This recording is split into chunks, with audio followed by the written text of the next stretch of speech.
السلام علیکم۔ کتاب سوچئے اور دولت کمائیے یعنی think and grow rich by Napoleon Hill, 7واں باب، تنظیم، عزم مصمم کے عمل میں تبدیلی حصول دولت کی جانب چھٹا قدم۔ گزشتہ صفحات میں آپ نے دیکھا کہ ہر وہ چیز جو انسان پیدا کرتا ہے یا حاصل کرتا ہے ابتداً عزم یا ارادے کی صورت میں ہوتی ہے۔ یہ ارادہ تخیل بنتا ہے اور پھر ذہن کا کارخانہ اس کو عمل میں تبدیل کر کے لاہے عمل بناتا ہے۔ دوسرے باب میں آپ سے کہا گیا تھا کہ عزم و ارادے کو اس کی طبعی معاون میں تبدیل کرنے کے لیے ان 6 اصولوں پر عمل کریں جو اس باب میں دیے ہوئے تھے۔ ان میں سے ایک قطعی تجویز یا لاہے عمل کی ترتیب کے بارے میں بھی ہدایت تھی، جن پر عمل کر کے خیال مادی منفعت میں بدلا جا سکتا ہے۔ ذیل میں یہ بتلایا جا رہا ہے کہ کس طرح عملی تجاویز یا لاہے عمل مرتب کیے جا سکتے ہیں۔ الف، آپ اپنی حصول دولت کی تجویز یا تجاویز کو روبہ عمل لانے کے لیے جتنے متعلقہ ضروری آدمیوں سے مل سکتے ہوں ملیں، ماہرین سے تعلقات پیدا کریں اور اپنے حلقہ احباب وسیع سے وسیع تر کریں، کیونکہ ممکن ہے کہ آپ کو ایک یا سب کی خدمات درکار ہوں تاکہ آپ اپنا لاہے عمل کامیابی سے روبہ عمل لا سکیں۔ اس ہدایت پر عمل کرنا انتہائی ضروری ہے۔ بے، ماہر دماغوں سے رابطہ کرنے سے قبل آپ یہ غور کریں کہ آپ جس کام کے لیے انہیں یا ان کی خدمات حاصل کریں گے اس کے معاوضے میں آپ انہیں کیا دیں گے۔ کوئی شخص بلا معاوضہ یا بلا امید معاوضہ کوئی کام نہیں کرتا اور نہ اس کی توقع رکھنی چاہیے۔ کوئی عقل مند آدمی نہ تو خود بلا معاوضہ کام کرتا ہے نہ توقع رکھتا ہے کہ دوسرے اس کے لیے بلا معاوضہ کام انجام دیں گے۔ گو یہ ضروری نہیں کہ معاوضہ ہمیشہ رقم کی صورت میں ہو۔ جیم، اپنے ماہر دماغوں کی جماعت سے آپ کم سے کم ہفتے میں 2 بار ضرور ملیں، یا اگر ان سے زیادہ مل سکیں تو ایسے موقع نہ چھوڑیں جب تک کہ آپ کے حصول دولت کی تجاویز مکمل نہ ہو جائیں اور لاہے عمل مرتب نہ ہوں۔ دال، ماہر دماغوں کی جماعت سے آپ کے تعلقات نہایت خوشگوار ہونے چاہیے۔ نہ صرف یہ بلکہ آپ کا سلوک ان کے ساتھ نہایت مشفقانہ رہنا چاہیے، ورنہ آپ کی ناکامی کے امکانات پیدا ہو سکتے ہیں۔ اس ہدایت پر بھی آپ لفظاً عمل کریں۔ ذیل کی 2 باتیں اس سلسلے میں مزید ذہن نشین کر لیں۔ نمبر 1، آپ اپنے لیے ایک اہم کام انجام دے رہے ہیں۔ اس کی کامیابی کے لیے یہ ضروری ہے کہ آپ کی تجاویز اور خیال کمزوریوں سے پاک ہو۔ نمبر 2، آپ کو دوسروں کے تجربہ، تعلیم، قابلیت، تخیل اور دیگر صلاحیتوں سے واقفیت ہونی چاہیے۔ یہ معلومات ہر اس شخص کے پیش نظر رہی ہے جس نے دولت جمع کی۔ کوئی فرد واحد ایسا نہیں گزرا جس میں ذاتی طور پر اتنی قابلیت، تجربہ، تعلیم اور معلومات ہوں جس سے بغیر دوسروں کی امداد کے دولت حاصل کی ہے۔ اس لیے یہ ضروری ہے کہ حصول دولت کے لیے جو تجاویز بھی تیار کی جائیں ان میں آپ کے اور آپ کے ماہر دماغوں کے مشورے شریک ہوں۔ آپ اگر چاہیں تو ساری تجاویز خود ہی مکمل کر لیں، مگر آپ کی تجاویز کا ماہر دماغوں کی ناقدانہ نظروں سے گزرنا ضروری ہے تاکہ اس میں کوئی سکم نہ رہ جائے۔ اگر آپ کا پہلا لاہے عمل یا تجاویز ناقابل سمجھا جائے تو آپ دوسرا تیار کریں، یہ بھی ویسا ہی سمجھا جائے تو تیسرا تیار کریں، یہاں تک کہ آپ ایسی تجاویز تیار کرنے میں کامیاب ہو جائیں جو ہر پہلو سے روبہ عمل لانے کے قابل ہو۔ یہی وہ مقام ہے یہاں بہت سارے لوگ ہمت ہار جاتے ہیں اور نتیجتاً ناکام رہتے ہیں، کیونکہ وہ ایک تجاویز کے بعد دوسری تجاویز، ایک لاہے عمل کے بعد دوسرے کی ترتیب میں ثابت قدمی سے کوشاں نہیں رہتے۔ انسان کے لیے یہ دشوار ہے کہ جس چیز کو وہ شروع کرے وہ ابتدا ہی میں کامیاب ہوتی جائے۔ ممکن ہے حسن اتفاق سے ایسا بھی ہو جائے، لیکن اتفاق ہمیشہ نہیں ہوا کرتا۔ اتفاق اور موقع سے بھروسہ کرنا مواقع کو ہاتھ سے کھونے کے مترادف ہے۔ اس لیے کامیاب طریقہ یہ ہے کہ ابتدائی ناکامیوں پر زیادہ افسوس کیے بغیر اس سے بہتر تجاویز مرتب کی جائیں۔ اگر عزم مصمم، استقلال اور ثابت قدمی آپ کے ہم رکاب ہیں تو آپ کی کامیابی ایسی ہی یقینی ہے جیسے رات کے بعد دن کا آنا۔ تھامس ایڈیسن نے برقی کمکموں کی تیاری سے قبل 10,000 ناکامیاں اٹھائیں، لیکن ہمت نہ ہاری، اس نے کوشش جاری رکھی۔ آخرکار اس کی کوشش بارآور ہوئی اور اس کی 10,000 ناکامیاں عارضی تھی۔ اگر وہ بہت پہلے ہار جاتا تو یا کسی ایک یا چند ابتدائی ناکامیوں کے بعد اپنی کوشش ختم کر دیتا تو شاید وہ کبھی کامیاب نہ ہوتا اور دنیا برقی روشنی کی نعمت سے عرصے تک محروم رہتی۔ عارضی ناکامی سے ہمیں ایک ہی نتیجہ اخذ کرنا چاہیے اور وہ یہ کہ ممکن ہے کہ ہمارے لاہے عمل میں کچھ خامی رہ گئی ہو۔ دنیا میں اکثر لوگ اسی وجہ سے غربت افلاس اور ناکام لوگوں کے صف میں شامل ہو جاتے ہیں کہ ان کے پیش نظر کوئی مکمل تجاویز نہیں ہوا کرتی۔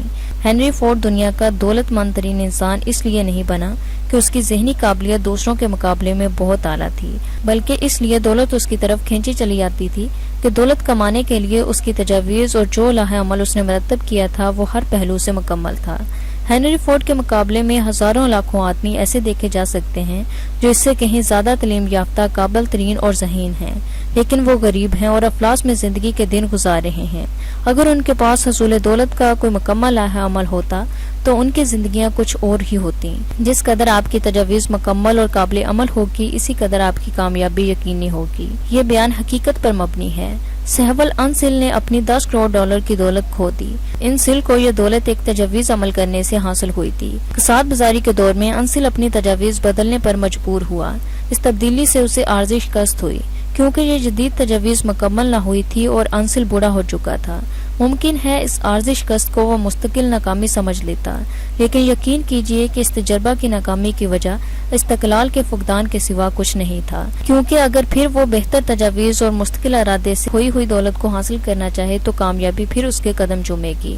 کوئی شخص اس وقت تک ناکام نہیں ہوتا جب تک اس کا اپنا ذہن اسے ناکام نہیں قرار دیتا۔ اس بیان کو آپ اس کتاب میں متعدد بار دہرایا ہوا پائیں گے۔ اس کی وجہ یہ ہے کہ انسان کے لیے پہلی عارضی شکست پر ہمت ہار دینا آسان ہے۔ ابتداً جیمز جے ہل نے برصغیر امریکہ میں مشرق سے مغرب تک ریلوے لائن تعمیر کرنے کا ارادہ کیا۔ ضروری اور کافی سرمایہ نہ ہونے سے اسے عارضی شکست ہوئی، لیکن اس نے دوسری تجاویز کے ذریعے اس شکست کو کامیابی میں بدل دیا۔ ہنری فورڈ نہ صرف ابتداً عارضی شکست سے دوچار ہوا بلکہ اس نے اس وقت تک شکست اٹھائی جب وہ بڑی حد تک ترقی کر چکا تھا، لیکن اس نے جدید تجاویز تیار کی اور اثرنو کوشش کی اور کامیاب ہوا۔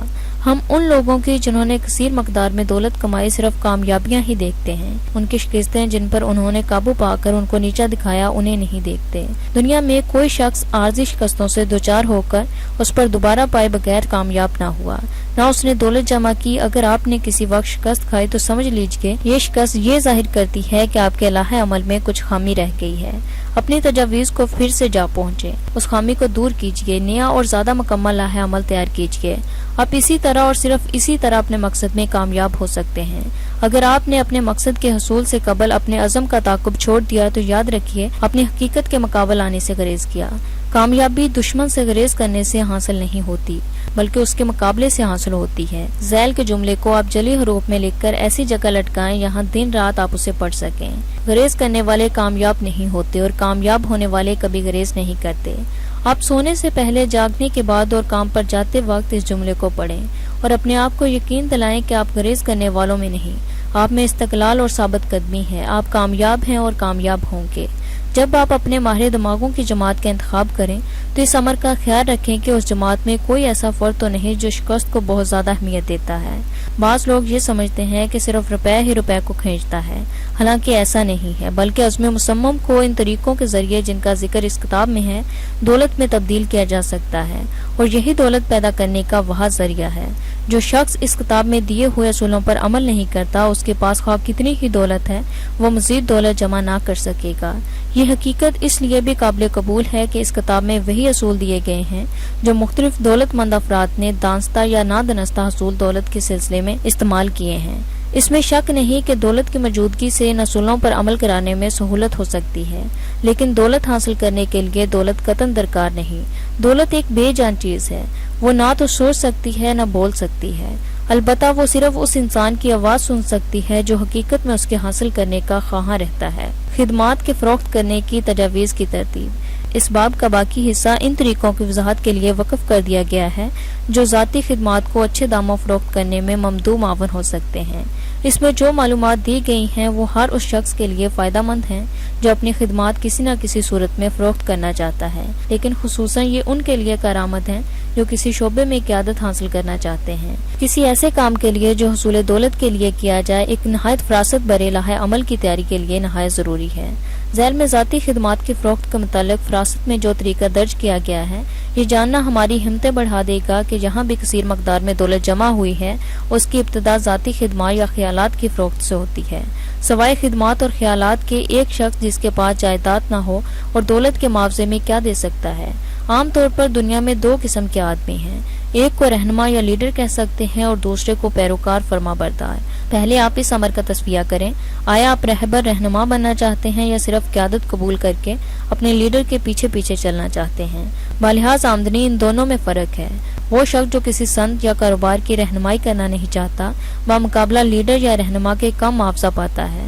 کاروبار میں ملازمت کرنے یا رہنما کے احکام کی تکمیل کرنے والوں کی تنخواہ یا معاوضے کم ہوتے ہیں۔ کوئی ان کی یہ کمزوری ہے کہ اس قدر کم معاوضے وہ قبول کر لیتے ہیں۔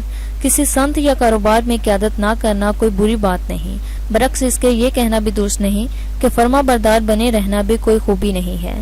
اکثر بڑے تاجروں نے ابتداً ملازمت سے زندگی کا آغاز کیا اور اس لیے بڑے رہنما یا مالک بنے کہ وہ عام ملازمین جیسے کم ذہن نہ تھے، بلکہ ان میں سمجھ تھی، فہم تھی اور محنت سے جی نہ چراتے تھے۔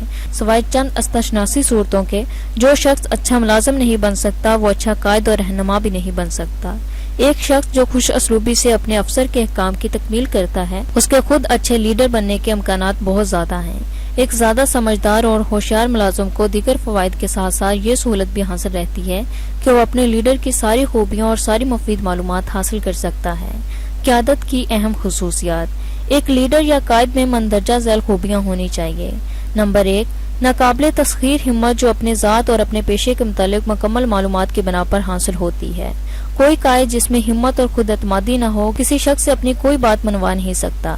اگر کسی لیڈر میں خود اعتمادی نہیں تو کوئی سمجھدار محکوم بہت زیادہ دنوں تک اس کے تابع نہیں رہ سکتا۔ نمبر 2، ضبط و قابو۔ جو شخص اپنی ذات پر قابو نہیں رکھ سکتا وہ دوسروں کو بھی قابو میں نہیں رکھ سکتا۔ لیڈر کا اپنی ذات پر قابو اس کے آگے کام کرنے والوں کے لیے ایک نمایاں مثال ہوتی ہے۔ نمبر 3، قوت و انصاف۔ انصاف اور رواداری کے بغیر کوئی قائد اپنے آگے کام کرنے والوں کو یعنی اپنے پیروکاروں پر اپنا وقار قائم نہیں رکھ سکتا۔ نمبر 4، قوت فیصلہ۔ جس شخص میں فیصلہ کرنے کی قوت نہیں وہ ہمیشہ تذبذب میں رہتا ہے، اسے اپنے آپ پر اعتماد اور بھروسہ نہیں ہوتا، اور جسے اپنے آپ پر بھروسہ نہیں وہ دوسروں کی قیادت نہیں کر سکتا۔ نمبر 5، لائحہ عمل کی قطعیت۔ کامیاب لیڈر کے لیے یہ ضروری ہے کہ وہ اچھا اور مکمل لائحہ عمل بنائے اور اس کو روبہ عمل لائے۔ ایک ایسا لیڈر جو قیاسی نامکمل اور مبہم لائحہ عمل بناتا ہے اور عملی تفصیلات کو پیش نظر نہیں رکھتا وہ ایک ایسا جہاز ہے جس میں رڈن ہی نہ ہو۔ ایک ایسا جہاز جلد یا بدیر سمندر کے اندر چھپے ہوئے پہاڑوں سے ٹکرا کر ڈوب جاتا ہے۔ نمبر 6، معاوضے سے بڑھ کر کام کرنا۔ قیادت کی ایک سزا یہ ہے کہ لیڈر کو اپنے ماتحت کام کرنے والوں سے زیادہ کام کرنے یا کام کرنے کے قابل ہونے کی ضرورت ہے۔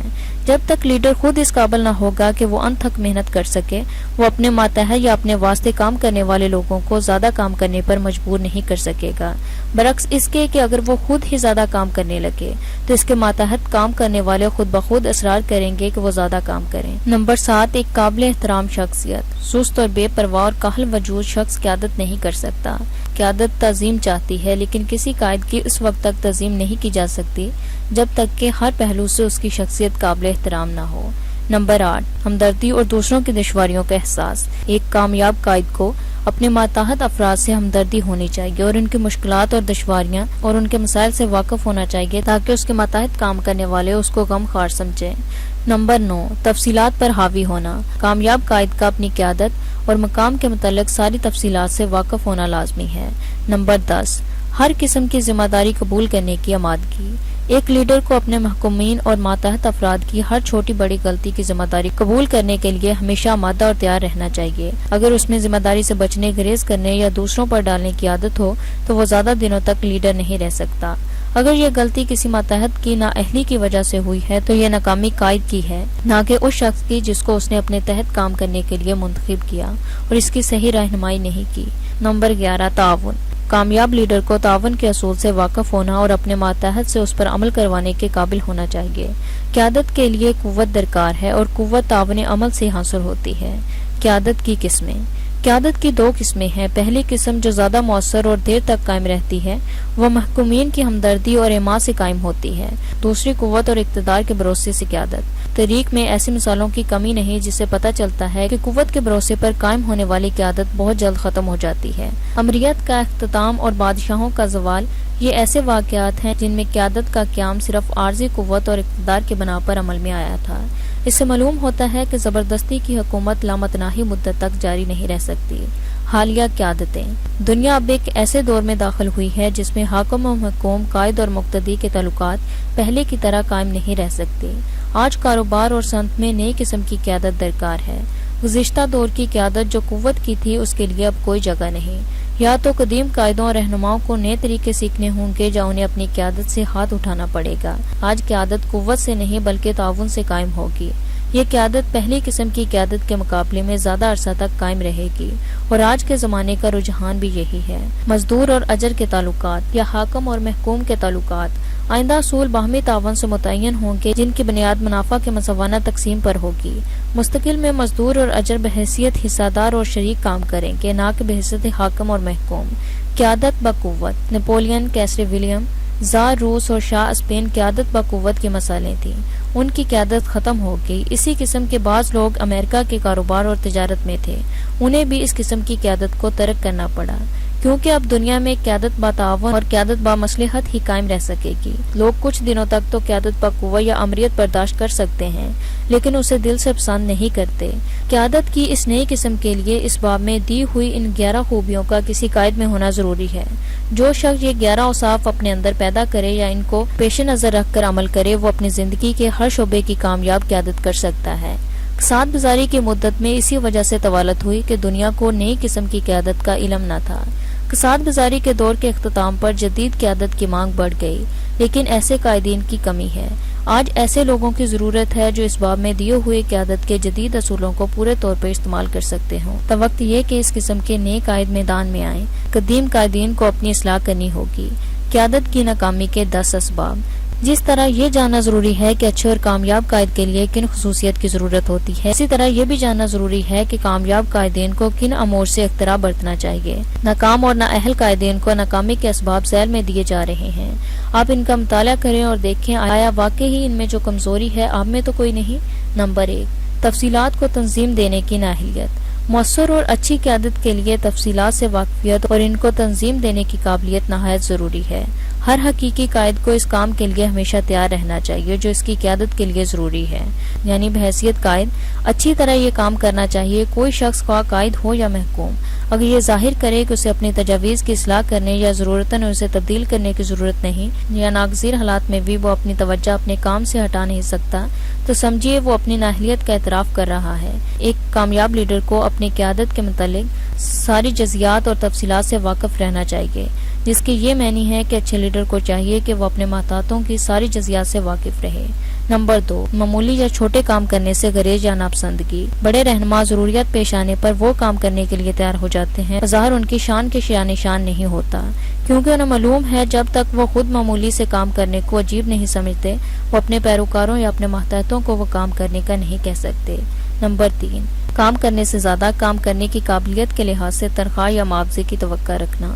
دنیا کسی شخص کو اس کی معلومات کی بنا پر معاوضہ نہیں دیتی، بلکہ اس بنا پر دیتی ہے کہ وہ کیا کر سکتا ہے یا کیا کروا سکتا ہے۔ نمبر 4، اپنے ماتحتوں یا محکوم سے مسابقت کا خوف۔ جو رہنما یہ خیال کرتا ہے کہ اس کے ماتحتوں میں سے کوئی ایسا ہے جو اس کی جگہ لینے کی تیاری کر رہا ہے، تو اس کا یہ خوف حقیقت کی صورت اختیار کرے گا، برعکس اس کے کہ قابل رہنما اپنے ماتحتوں کو ایسی تربیت دیتا رہے کہ وہ ضرورت پڑنے میں اس کی ذمہ داریوں میں اس کا ہاتھ بٹا سکیں۔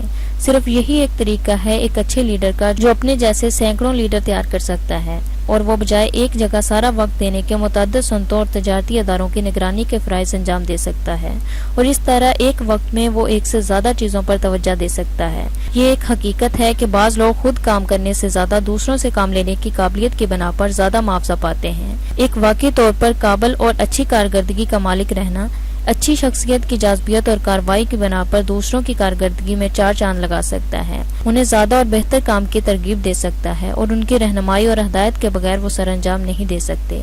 نمبر 5، تخیل کی کمی۔ تخیل کے بغیر رہنما ناگزیر حالات کا مقابلہ کر سکتا ہے، نہ اپنے ماتحت کی رہبری کے لیے تجاویز اور لائحہ عمل مرتب کر سکتا ہے۔ نمبر 6، خود غرضی۔ وہ قائد جو اپنے تمام پیروکاروں اور محتاطوں کی ساری کارگزاریوں کا صحرا اپنے سر پر باندھنا چاہتے ہیں، اس کی مخالفت کا ہونا یقینی ہے۔ حقیقی طور پر بڑا لیڈر کسی ماتحت کی کارگزاری کو اپنی کارگزاری نہیں کہے گا، اس کے برعکس وہ چاہے گا کہ اس کے ماتحتوں میں سے کسی نے بھی کوئی اچھا کام کیا تو اس کی تعریف ہونی چاہیے، کیونکہ وہ یہ جانتا ہے کہ لوگ صرف روپے کے لیے کام نہیں کرتے۔ قدر شناسی بھی کام لینے کا بہترین ذریعہ ہے۔ نمبر 7، عدم و اعتدال۔ جن رہنماؤں کو اپنی طبیعت، جذبات اور احساسات پر قابو نہیں رہتا، ان کی عزت نہیں کی جاتی۔ علاوہ ازیں جذباتی انسان ہمیشہ ناکامی کا منہ دیکھتا ہے۔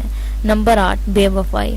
شاید یہ کمزوری سرفہرست ہونی چاہیے تھی۔ ایسا لیڈر جو اپنی ذمہ داریاں اپنے ساتھیوں پر ڈالتا ہے اور اپنے سے اوپر اپنے قائدین سے وفاداری نہیں کرتا اور دیے گئے فرائض کی ادائیگی میں کوتاہی کرتا ہے، جو اس کے ذمہ بحیثیت لیڈر ہے زیادہ دنوں تک اپنی قیادت برقرار نہیں رکھتا۔ جو شخص وفادار نہیں ہوتا اس کی عزت نہیں ہوتی، بلکہ اس کو وہ ذلت نصیب ہوتی ہے جس کا وہ مستحق ہوتا ہے۔ وفاداری اور دیانت میں چولی دامن کا ساتھ ہے۔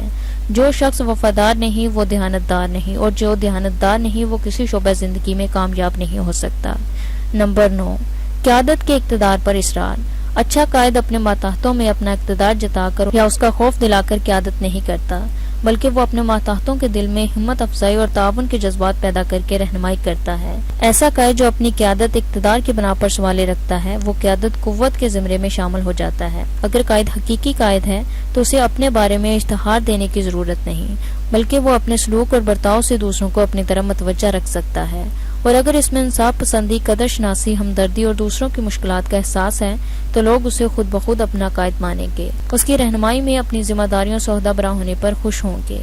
نمبر 10، نام و نمود کی خواہش۔ اچھا اور اہل قائد اپنے نام کے ساتھ قیادت کے اظہار کے لیے طرز خطاب کا خواہاں نہیں ہوتا، یا دوسرے الفاظ میں جس شخص کو خطاب کی خواہش ہوتی ہے وہ اس پر اصرار کرتا ہے، اس سے یہ ظاہر ہوتا ہے کہ اس کے پاس دوسری کوئی چیز نہیں جس پر وہ اصرار کر سکتا ہے۔